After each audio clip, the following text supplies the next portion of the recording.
Hey everybody, it's Shamika. Thank you guys for watching. Please like, subscribe, and share my videos. I appreciate you guys' support. Yes, I am out in the pool. I'm enjoying myself. But as always, it is time to work. So your girl is going to work.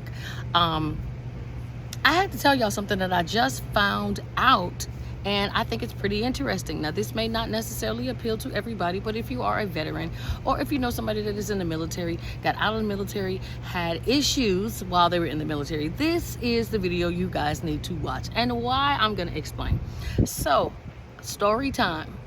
I had an individual contact me and said, hey, I was discharged from the military because of smoking weed.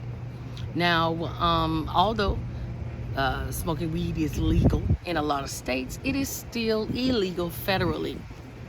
If you're in the military, you are under federal law. So if an individual pisses hot, meaning you come up positive on a urinalysis test, then there can be military action that they can take, okay? Now, I'm actually surprised this individual actually got ejected from the military. You really don't see that happen that much anymore, but they can do it in the event that that MOS, that job in the military, is full, or they don't like the person, or pressure from higher up. There could be tons of reasons, but that is normally not something that you see, okay? So when an individual gets discharged from the military, what happens? The military take a UCMJ action, okay? That stands for Uniform Code of Military Justice. Basically, this person is given an Article 15 and they are processed and chaptered out of the military. Now, I said all that to say, some of y'all probably know somebody who has experienced that issue while in the service. I know I was in the military, but a lot of people that got chaptered out, whether it was for being overweight, whether it was a medical reason, or if it was a disciplinary action. Here's why I made the video, is because I talk a lot about fixing your credit, making sure that you have information that is accurate, that is circulating about you, because there are a lot of firms that do actually issue information about you, and one of those firms would be, for example, Experian.com. They actually do employment verification. Now, what does that have to do with a DD-214? Simple. The Federal Credit Reporting Act states that the DD-214 is considered a recording instrument, a recording document that they can use to verify employment, okay? Now, if they're going to use that to verify employment and you were chaptered out of the military, that will come back. And then you, the veteran, are left to explain to the new employer what happened, okay? Now, that doesn't matter in a lot of cases, but it will matter if there's a medical issue, okay? If you were chaptered out for a medical issue, whatever that may be, you do not have to reveal that information, and hopefully your paperwork or the national processing system doesn't give them too much information that they do not need. An employer does not need to know why you were chaptered out, even if it was criminally, okay? They have the option to ask you if you want to tell. Hopefully you will not. They have to judge you really based off of your character now, okay? So if you know that you had a discharge that was not general, that was not honorable, it was some of the other ones. If you have someone an employer who's kind of savvy and understands the different types of discharges, they may ask questions, and you need to be prepared to know that, all right? Another thing you guys need to know is, if you are in the military, you got out of the military, you had one of these issues with the military and you got chaptered out, if you try to go and get a job that requires an FBI background, you can't hide it. It will show up, okay? Now, you would think that there are some people that would know, and I'm pulling up my notes, y'all. You would think that there are some people that would know not to proceed if they have a less than honorable, a bad conduct discharge, but there are some people that just do not know. So I am going to tell you guys, if that is you, do not apply for that job, because your chances are you're probably not gonna get it, okay? And a lot of jobs that require FBI backgrounds are usually federal jobs in healthcare, teaching, and depending on what that issue that you have that caused you to get chaptered out, they're gonna look at that. And if you're not willing to discuss it, in some cases you do not have to, but if you, not in some cases, in all cases you do not have to, but if you choose to, you know, you're giving them a 50-50 chance if they want to hire you. And if you feel it's something that you can explain away, then I would tell you, have no shame. Go at it and say what you need to say to see if you can get that job. All right. Now, in searching the information about this individual that I told you guys about in story time, please know, guys, if you do a background, it's gonna show. Okay, although it was military and you may consider that not to be a regular job in corporate America, it still will show up when you do a background, because they use the National Processing Center, which is the FBI uses. It's all a part, it's federal, so it's all included together, so you cannot hide it. You may notice that it will say arrest date.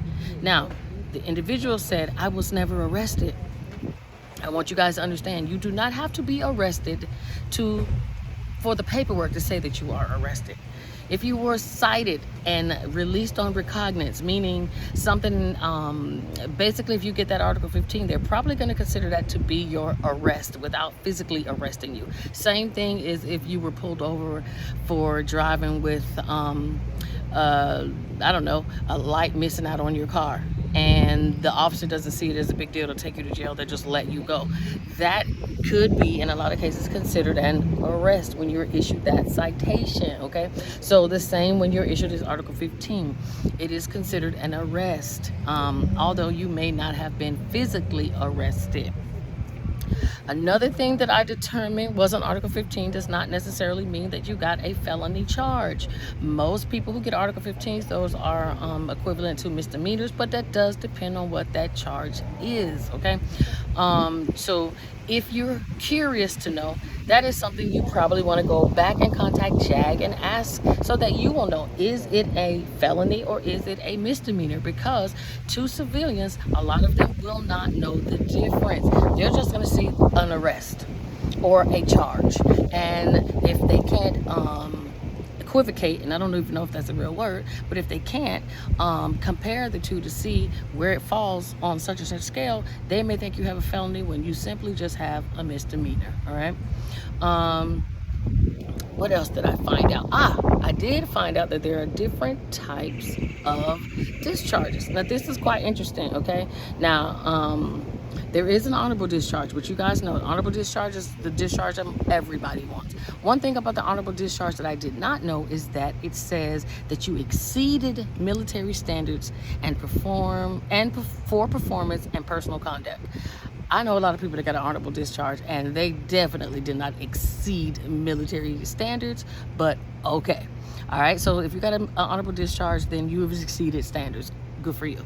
Then there's a general discharge. It says this is issued to service members who perform a satisfactory but not exemplary service. All right, still a service that you can get all of your benefits for. So if you get a general discharge, whatever. I mean, some people may frown upon it, but for the most part, it's not that bad.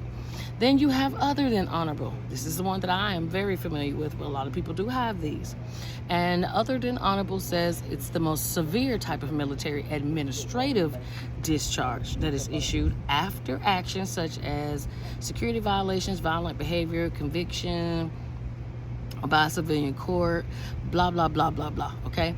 Now, this individual that I talked to you about in story time, although they were chaptered out, they still got an honorable discharge. Now, you tell me why the math doesn't math, okay? The person didn't do something exemplary, but you still gave them an exemplary discharge when, according to this schedule, it says they should have got other than honorable. Now, I'm glad that they didn't, because other than honorable means you immediately have to explain to somebody why you did not get an honorable, okay? Even people who don't know about the military knows that if you don't get an honorable discharge, more than likely you're gonna have to explain why you did, okay?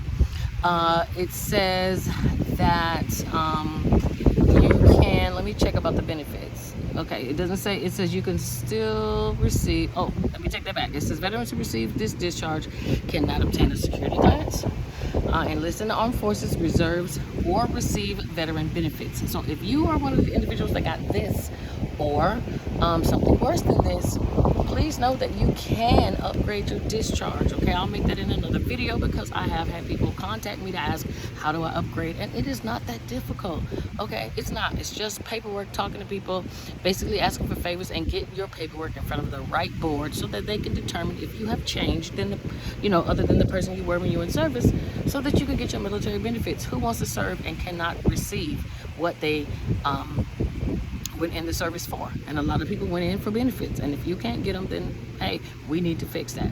All right, moving on. Bad conduct discharge. It says this is issued only to enlisted service members. This is something that I did not know.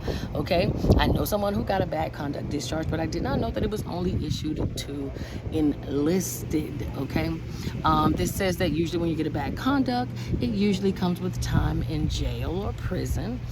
Not always necessarily true. I know someone who had a bad conduct discharge because they refused to fight in the war. This person did not do any time, did not go to jail, but they were immediately discharged from the military. Okay, now you have what is called a dishonorable discharge, and it says this is issued to service members whose actions include murder, sexual assault, and you also cannot receive any military veterans benefits. Okay, it says those dishonorably discharged are not permitted to own firearms and must forfeit all military and veteran benefits. Okay, so that is different than what it said for other than honorable. Other than honorable says you cannot obtain. Dishonorable means you must forfeit. So I'm going to assume this means that you cannot raise or change the discharge. Okay, I will verify that in my other video that I'm going to make about how to do a discharge so you can increase to get your benefits. But from what I'm seeing, forfeit means something totally different. So you probably are agreeing that you will never apply for military benefits, nor are you eligible. Okay, 2 more, guys, and I'm gonna let you go.